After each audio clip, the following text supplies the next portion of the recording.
Olá pessoal, a aula de hoje é sobre chamada remota de procedimentos, ou RPC. Nós vamos continuar o assunto sobre comunicação entre processos e ver como é que processos em diferentes máquinas conseguem fazer uma comunicação efetiva. Nós já vimos antes a comunicação através de troca de mensagens. Nós vamos ver agora um nível acima disso, como simplificar um pouco a vida do desenvolvedor para facilitar essa comunicação entre processos em sistemas distribuídos. Bem, a chamada remota de procedimentos, ou RPC, basicamente permite que programas possam chamar métodos de outros programas ou processos que estão rodando em outras máquinas, então permitindo uma comunicação mais fácil entre esses processos. Então, processos mesmo em máquinas diferentes podem chamar funções, procedimentos ou métodos de processos que estão em outros lugares. A ideia é que o RPC facilite o desenvolvedor a promover essa comunicação, principalmente provendo a transparência. Ou seja, transparência faz com que uma chamada remota que é feita num processo que está em outra máquina pareça uma chamada local. Tá? Imagina aí um sistema feito em Java, onde eu tenho um objeto que está rodando num processo numa máquina diferente da minha máquina cliente.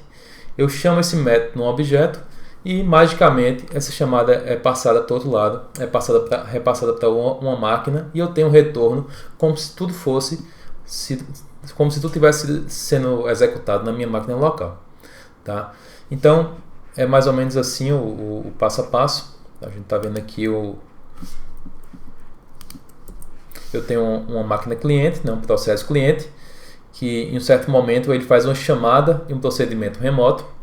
Essa chamada é enviada para o servidor, essa requisição. O servidor recebe a requisição da chamada remota, executa o procedimento que foi solicitado pelo cliente e manda pela rede o retorno daquela chamada. Tá? Então note que nesse processo, o cliente que está fazendo a chamada tem que conseguir empacotar a chamada de um método através os parâmetros, o método que está sendo chamado e os parâmetros que são passados daquele método têm que ser empacotados de alguma forma para ser mandados para o servidor. Da mesma forma, a resposta do servidor com retorno ao método também deve ser empacotado, tá? E mandado de volta ao cliente. Então, o que acontece no RPC é que tudo isso é empacotado de uma forma específica e enviado através da rede, através de trocas de mensagens. Tá? Então a gente já viu o assunto de trocas de mensagem, então tudo isso é empacotado de uma forma que as mensagens são trocadas em baixo nível, sem que o desenvolvedor tenha que fazer essa parte de empacotar, mandar mensagem, receber e desempacotar. Tá? Então vão existir ferramentas, bibliotecas e middlewares para fazer essa comunicação através do RPC. Então, essa troca de mensagens é invisível tanto para o desenvolvedor quanto para o cliente que for usar esse tipo de abordagem, esse tipo de comunicação. Bem, como é que essa mágica acontece? Né? Quais são os componentes de um RPC que faz com que essa comunicação seja feita de forma transparente? Basicamente, eu tenho duas entidades que fazem esse papel, que são chamados stubs. Tá? Stub é uma casquinha, um componente do sistema que vai servir exatamente para fazer o empacotamento de mensagens. No caso, o stub do cliente vai empacotar a chamada de um método, vai empacotar os parâmetros de uma requisição, tá? Para poder enviar essa requisição na rede. Tá? E enquanto o server stub, o stub, esse componente que fica do lado do servidor, ele vai cuidar de receber uma requisição, uma mensagem empacotada, desempacotar essa mensagem, executar o procedimento que foi requisitado, empacotar o resultado de retorno e mandar de volta para o cliente. Tá? Então tem esse stub, esse componente que faz essa questão de empacotar, desempacotar e transferir na rede. Como é que funciona então esse mecanismo? Aqui eu tenho uma máquina do cliente que quer chamar uma função de um processo servidor que está localizado em uma outra máquina, na máquina do servidor. Então, esse processo, para fazer isso, ele tem que ter aqui um objeto, ou uma classe, ou uma função para ser chamada. Então, o stub é exatamente isso. Tá? Imagine, pensando em orientação a objetos, um objeto que tem uma certa interface que oferece certas funções para serem chamadas. Tá? As funções que estão disponíveis aqui pelo stub do cliente são exatamente as funções que o servidor implementa. Tá? Então eu tenho aqui uma interface, só que no momento que eu chamo o stub, ao invés de eu executar essa função na máquina cliente, essa função, na verdade, o stub pega essa chamada e cuida de repassar para o processo servidor que está rodando em outra máquina. Tá? Então, essa chamada parece ser uma chamada local. Quando o cliente chama, é como se estivesse chamando uma classe, uma função, na sua própria máquina. Mas, na verdade, o stub esconde que por trás ele está sendo enviado pela rede essa requisição através de um pacote de mensagens. Está executando no servidor e voltando. Então, qual seria o passo a passo aqui dessa comunicação? O cliente está interessado em fazer uma chamada de uma função, só que essa função está rodando no servidor. A primeira coisa que o cliente faz é pega aqui o objeto, que é um stub, que é só um objeto que vai providenciar uma chamada de procedimento remoto. E ele vai chamar aqui um método chamado doIt, passando os parâmetros A e B. Só que ele está chamando isso aqui num stub. É uma função que não está localizada na máquina cliente, mas sim na máquina servidor. O que o stub vai fazer? O stub vai pegar essa chamada, transformar, empacotar em uma mensagem para ser enviada na rede. Então essa mensagem deve conter algumas informações. Por exemplo, qual a função que está sendo chamada? Então ele diz aqui no empacotamento que a função a ser chamada é a função doIt. Quais são os parâmetros que eu vou passar nessa função? Então eu tenho um primeiro parâmetro aqui do tipo 1, tá? Com um certo valor A que eu estou passando. E tem aqui um segundo, então, tipo 2, com valor B. Então empacotei a minha requisição com a função que eu quero chamar e os parâmetros que eu quero passar como entrada dessa função. Então o stub empacota essa mensagem e através aqui do sistema operacional do cliente envia essa mensagem através da rede até chegar no outro lado, no sistema operacional da máquina do servidor. O SO recebe essa mensagem e repassa essa mensagem para o processo interessado. No caso, é o processo que tem o stub do lado do servidor. Então, quem recebe essa mensagem aqui não é ainda o objeto original que implementa essa função. Ainda é aqui o stub do lado do servidor. O que é que o stub faz? Vai desempacotar essa chamada. Então, ele pega essa mensagem empacotada, ele sabe desempacotar exatamente e verifica, através dessa mensagem, qual procedimento deve ser chamado e quais são os parâmetros. Então, uma vez que ele identifica, ele monta agora uma chamada ao procedimento doIt, que chegou aqui na mensagem, monta os parâmetros A e B e faz agora a chamada para o objeto, a classe ou a função que de fato implementa esse método doIt. Tá? Então, note que ele monta a chamada e faz a chamada de verdade agora no objeto onde ele está realmente localizado. O retorno desse objeto também agora faz o trajeto. O retorno dessa chamada faz agora o trajeto inverso. Tá? Então, um sétimo passo aqui seria o retorno dessa chamada é mandado para o stub do servidor. O servidor empacota o resultado de retorno dessa chamada, monta um pacote e monta uma mensagem. A mensagem é enviada de volta para o cliente. O SO do cliente recebe a mensagem que chega ao stub do lado do cliente. O stub do cliente recebe o resultado da chamada de método empacotado, desempacota, tá? E retorna o resultado para o cliente, o processo cliente que de fato fez aquela chamada. Então, magicamente vai aparecer aqui o retorno do meu método. Tá? Vale salientar que o módulo de RPC mais típico, mais comum, é prover um RPC síncrono ou bloqueante. Isso quer dizer que no momento em que o cliente faz uma chamada de um método remoto, um procedimento remoto, ele fica bloqueado, aguardando o retorno dessa chamada, esperando todo o processo ser feito, ser enviado pela rede e voltar ao retorno. Essa chamada fica bloqueada até que o retorno seja realizado, até que o resultado seja voltado exatamente e ele volta a executar exatamente da linha onde ele parou. Ok? Bem, essa questão de empacotar os parâmetros em uma mensagem para enviar para o servidor, assim como empacotar o resultado do retorno de um método e mandar de volta para o cliente, não é algo trivial, tá? Porque depende de muita coisa. Depende, por exemplo, da arquitetura do computador onde está sendo usado, a forma que a arquitetura, por exemplo, representa números inteiros, float, pontos flutuantes, pode variar.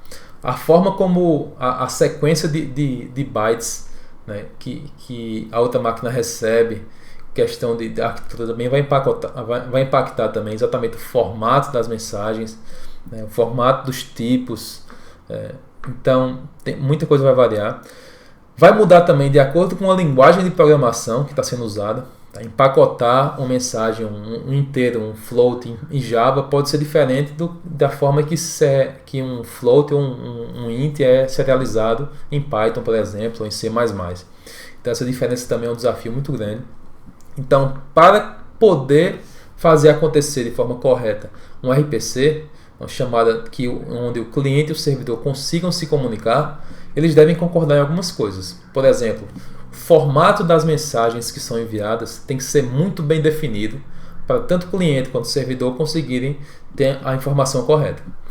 A forma como os dados são representados, como inteiros, strings, decimais, boolean, são representados dentro dessa mensagem, no caso em bits, em bytes, também tem que estar muito bem definido para o servidor e o cliente ter realmente acesso à mesma informação exata.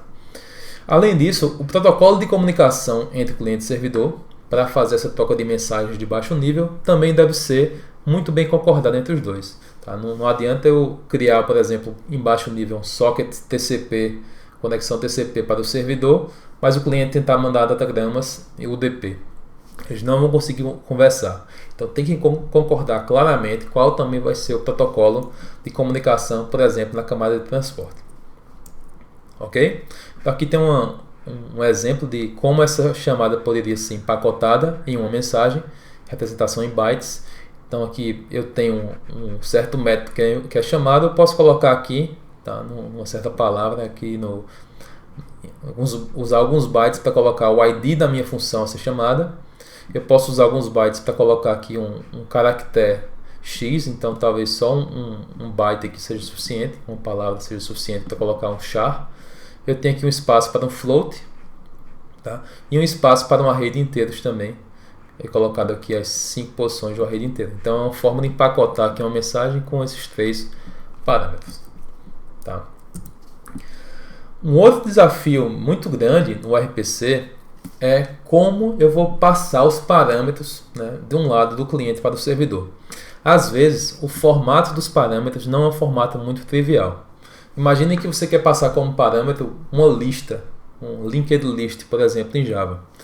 Tipicamente, dentro de um programa Java que roda dentro da mesma máquina virtual Java, que roda dentro da mesma máquina, dentro do mesmo processo, quando uma classe, um objeto, faz uma chamada do método para outro objeto e passa, por exemplo, uma lista, né, nesse chamado de método de um objeto para outro, geralmente o parâmetro que é passado de um objeto para outro é passado por referência. Tá? O que isso quer dizer? Que quando eu passo uma lista como parâmetro, o conteúdo completo da lista não é copiado de um objeto para o outro. Apenas uma referência, um apontador para o local da memória onde aquela lista está armazenada. Já que eles rodam na mesma máquina, no mesmo processo, eles dividem a mesma região de memória. Então basta falar um apontador de onde está localizado aquela lista, por exemplo, na memória, para o outro objeto conseguir acessar. Qual o problema aqui? É que passar parâmetros por referência em um ambiente de RPC, onde os processos estão rodando em máquinas diferentes, não faz sentido. Eu vou passar uma referência de memória, por exemplo, um apontador para uma lista, mas essa lista não está armazenada na memória do outro processo que está rodando em uma outra máquina com outra memória.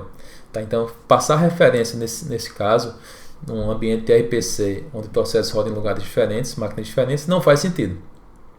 Qual a opção, então, para eu fazer essas chamadas de métodos, né, e procedimentos em ambientes distribuídos?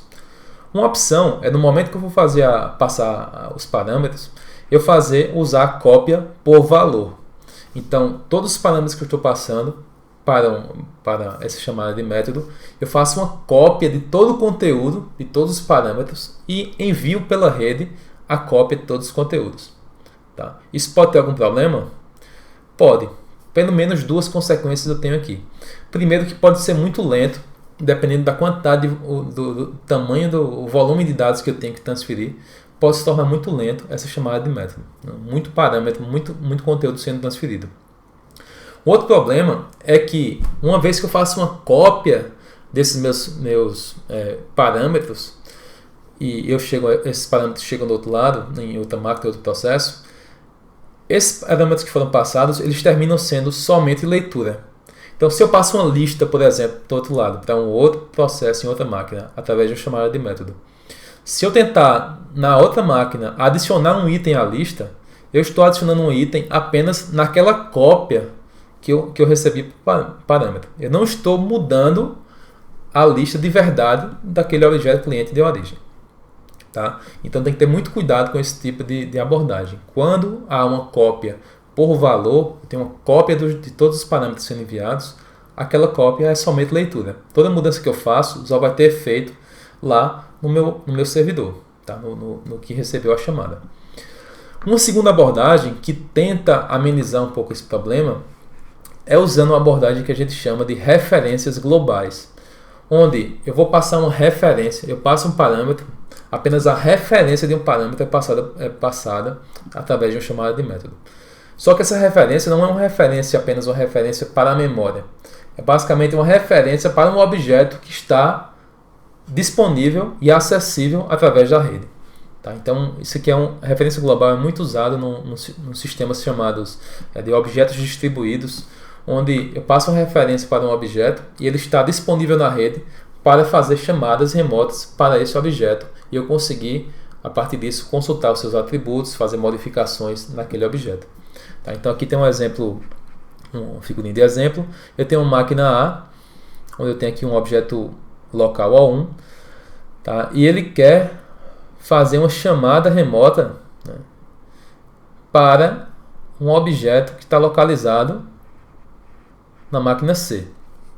Então ele faz aqui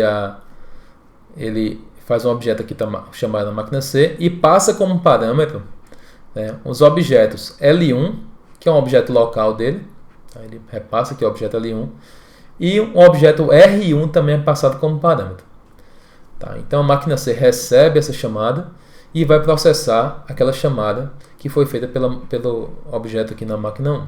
Só qual é o problema? Um desses objetos que foram passados, o R1, é um objeto remoto que está localizado em uma outra máquina, numa máquina B.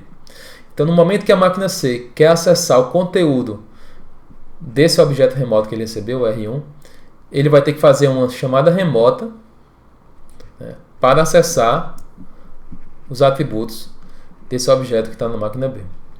Certo? Então, eu apenas passei nessa chamada, em vez de fazer uma cópia de todo o conteúdo desse objeto, eu passei apenas uma referência global para o objeto R1. Tá? No momento que a máquina C precisou acessar os atributos dela, ela fez uma chamada aqui remota e acessou esses dados. Note que a vantagem disso é que às vezes um objeto é muito grande, tem muita informação, muitos atributos, imagina uma lista gigantesca. E se eu não precisar acessar todos os atributos, todo o conteúdo dela, através de uma chamada remota, eu consigo acessar apenas a informação que eu quero naquele momento. Tá? Então poupa muito, é muito melhor do que a cópia de todos os atributos, porque se torna mais leve, né? Eu só acesso aquilo que eu preciso, e também agora eu não tenho mais uma operação somente leitura. Eu posso também fazer modificações naquele objeto, porque todas as modificações que eu fizer vão ser alteradas de fato no local onde aquele objeto está armazenado. Ok? Bem, para que procedimentos possam ser acessíveis por clientes através de chamadas remotas, o servidor deve disponibilizar uma interface para que os clientes consigam fazer chamadas. Essa interface tem que ser bem especificada e disponibilizada para os clientes chamarem os métodos remotos daquela interface. Tá? Geralmente, as interfaces são especificadas através de uma interface ou uma linguagem de descrição, uma linguagem de definição chamada IDL, ou Interface Definition Language. Tá? Então, a partir da IDL, eu especifico a minha interface, os métodos que estão disponíveis, as funções disponíveis, os tipos de parâmetros que eu posso receber, os tipos de retorno que eu vou ter. Então, deixo tudo bem especificado nessa IDL. E, a partir de um IDL, essa linguagem de definição, eu geralmente tenho suporte para compilar essa minha interface e gerar código automático, criando os stubs do cliente e do servidor. Tá? Então vão existir middlewares para RPC que oferecem a IDL, e eu tenho automaticamente, através da IDL, como criar o stub, que é essa casquinha do cliente que empacota mensagens, e o stub do servidor também, que empacota e desempacota a mensagem para você. Então você não precisa pensar em como fazer isso. Você vai ter ferramentas, bibliotecas que vão fazer isso para você. O RPC também pode ser incorporado a uma linguagem de programação específica. O modelo de IDL é um modelo bem genérico, onde eu tenho um IDL, que é uma linguagem genérica, que a partir dessa linguagem genérica eu posso compilar essa IDL para qualquer linguagem de programação que eu queira. Então, se eu criar um compilador da IDL para Java, para Python, para C++, para C e qualquer outra linguagem que eu queira, eu vou ter já tudo isso, eu vou dar suporte ao meu RPC para qualquer linguagem de programação. Inclusive, eu vou conseguir fazer com que um Python se comunique com Java, que se comunique com C e etc. Tá? Mas, às vezes, esse processo de ter que programar para um IDL, para depois gerar um novo código compilado para uma certa linguagem de programação, às vezes se torna um pouco complexo. Então, às vezes, bibliotecas de RPC podem ser incorporadas direto a uma linguagem de programação específica. Então, vai simplificar bastante como o empacotamento de dados é feito, como os dados são representados, como os dados são formatados. Simplifica muito, porque é só usar a própria empacotamento, serialização da própria linguagem de programação. Além disso, desenvolver o software também é muito mais fácil, que eu posso criar interface na minha própria linguagem de programação. Por exemplo, existe uma ferramenta para a chamada de remota de método, de Java, que é chamada RMI, Remote Method Invocation. Então, a interface que eu vou definir remota vai ser uma interface que eu vou definir na própria interface Java. Não preciso usar uma IDL, uma linguagem diferente para isso. Tá? As chamadas de métodos são todas feitas usando código Java. Então, parece muito que você está chamando métodos locais, objetos locais. Mas tem toda uma biblioteca que por trás está tocando informações de forma transparente para você. Python também tem um exemplo de biblioteca chamada RPyC, né, que faz chamadas de procedimentos remotos em Python também, com a orientação a objetos também disponível. Também simplifica muito o empacotamento de mensagem e o desenvolvimento. Qual a limitação dessas abordagens? É que ela se torna específica para aquela linguagem de programação. Então, Java RMI só consegue se comunicar com Java RMI. O empacotamento tudo é específico para Java. Então, se eu quiser que um componente Python se comunique com Java, eu não posso usar Java RMI para fazer essa comunicação. Eu tenho que usar uma ferramenta de RPC mais genérica, onde eu tenho a interface definida por um IDL e compiladores de stubs, para criar stubs para cada linguagem específica. Bem, falando agora um pouquinho das variações de RPC que eu tenho, outros tipos. Tá? Um dos tipos que eu já venho falando aqui nessa aula é o modelo de objetos distribuídos, onde eu tenho orientação a objetos junto com a capacidade de fazer RPC. Então isso aqui geralmente é chamado de Remote Method Invocation, ou RMI, invocação remota de métodos. Então basicamente eu tenho um modelo onde objetos podem estar localizados em máquinas diferentes. No momento que eu faço uma chamada de um método de um objeto que está localizado em outra máquina, essa chamada também é empacotada, enviada para o outro lado, tá? Chega aqui no objeto. Esse objeto pode fazer novas chamadas para outros objetos, dependendo de onde é que ele está. Alguns objetos podem estar locais, outros objetos podem estar numa outra máquina, num outro processo na mesma máquina. E essa chamada é feita de forma totalmente transparente. As chamadas são repassadas. Se o objeto for remoto, é empacotado e mandado pela rede, e o retorno volta também através da rede para o cliente que fez a requisição. Tá? Então, os objetos remotos recebem invocações remotas de métodos dos clientes, e existem interfaces remotas que vão definir quais os métodos que vão estar disponíveis para ser chamado, né, para cada um desses objetos. Outra variação é o chamado RPC síncrono, onde eu posso fazer chamadas remotas de procedimentos sem bloquear essa chamada. Eu falei lá no começo que o modo mais típico de fazer RPC é com chamadas bloqueantes. O cliente faz uma chamada enquanto a mensagem vai na rede para o servidor, processa e volta, o cliente está bloqueado aguardando aquele retorno. No RPC assíncrono, o servidor, o cliente faz uma chamada ao servidor e o servidor responde rapidamente ao cliente, mas sem dar ainda a resposta a ele, sem dar ainda o resultado da chamada para ele. Ele basicamente responde só dando um ACK, como se fosse, recebi a sua requisição. E já libera o cliente para fazer outra coisa. Então o cliente não fica bloqueado aguardando o resultado. Ele só recebe a confirmação de que a requisição chegou e vai fazer outras coisas. Tá? Então é uma programação assíncrona, mas com modelo de RPC. Qual o desafio desse tipo de abordagem? É que o cliente fez uma chamada de método aguardando alguma informação, aguardando algum dado, o resultado dessa requisição. No momento que ele desbloqueia e vai fazer outras coisas, como é que eu faço para saber que o resultado chegou? Como é que eu faço para receber meu resultado no momento futuro? Tá? E uma vez que eu recebo meu resultado, como é que eu sei o que é que eu vou fazer com ele? Então, é um desafio muito grande. A programação assíncrona, que a gente chama, que é essa não bloqueante, ela dá uma eficiência maior, porque você consegue fazer outras coisas em vez de ficar bloqueado. Mas isso tem um desafio gigantesco em como saber o estado onde eu estava no momento que eu fiz a requisição, como eu pego o resultado e faço uma coisa útil com aquilo. Então, basicamente, tem dois modelos, duas formas de lidar com o resultado da requisição que vai chegar no futuro. O primeiro modelo é o chamado modelo de callback. Tá? Callback é um modelo de chamada, onde a função, eu vou especificar qual função que será chamada no cliente no momento que o meu resultado chegar. Então é mais ou menos assim, eu digo ao servidor, eu vou chamar tal método e chamo o método do servidor. E aviso a ele, no momento que você for responder esse método, você chama essa função aqui de volta. Então você especifica qual função vai ser chamada no cliente no momento que o resultado for disponível. Então o servidor terminou o serviço e chama essa função de callback para entregar ao cliente o resultado da requisição que ele chamou antes. Tá? Um outro modelo, então essa função do callback, note que o servidor que fica responsável por finalizou e ele vai fazer essa chamada de callback, essa chamada de volta para devolver e entregar o resultado. Um outro modelo é o modelo de polling, onde quem fica responsável por pegar o resultado do retorno de uma chamada é o próprio cliente. Então o cliente faz uma requisição, não bloqueia e vai fazer outras coisas. Mas o cliente, num momento futuro, pode requisitar e consultar o servidor para saber: olha, aquela minha requisição que eu fiz já acabou?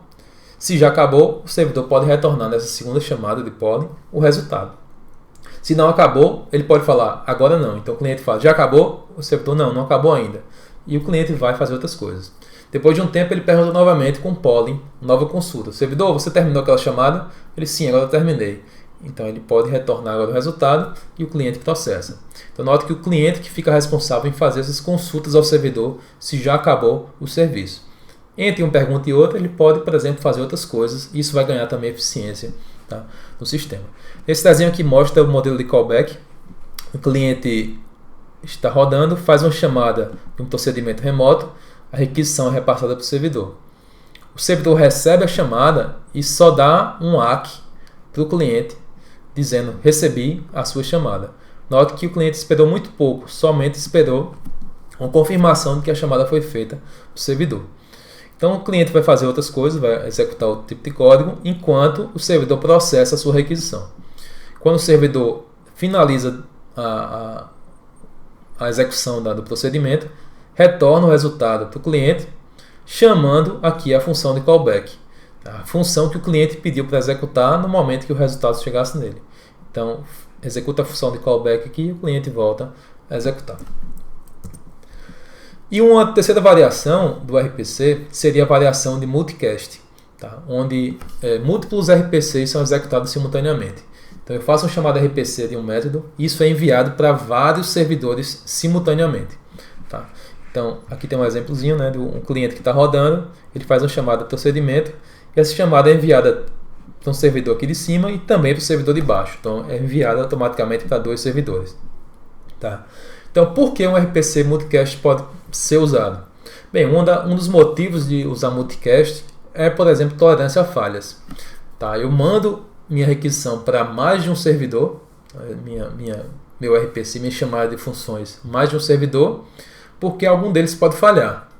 Então, num ambiente como esse, eu mando Tavares, o primeiro que me responder, eu aceito, e eu posso, por exemplo, ignorar as novas respostas que chegarem depois, porque eu fiz a mesma chamada Tavares.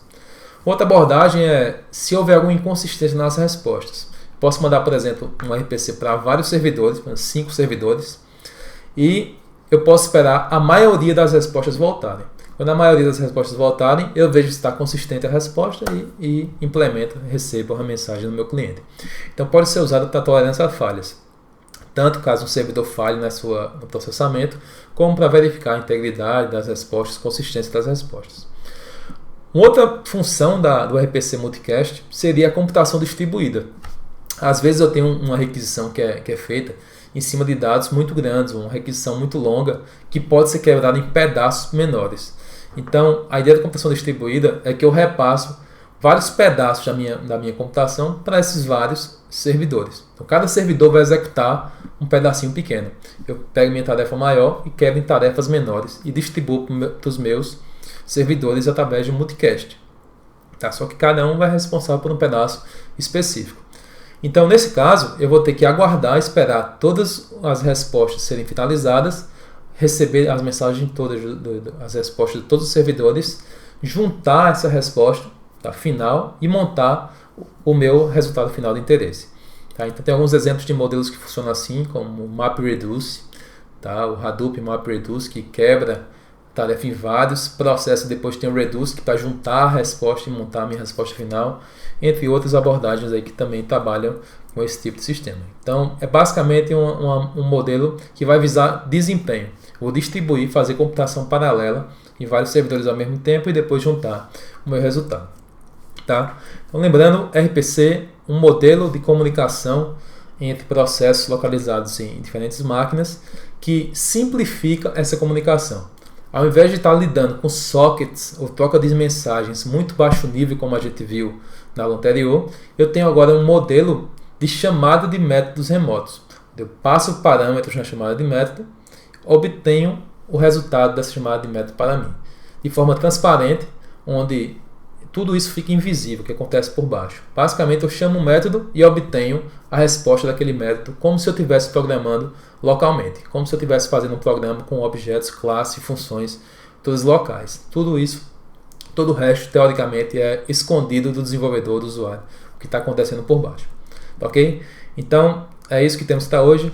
Até a próxima.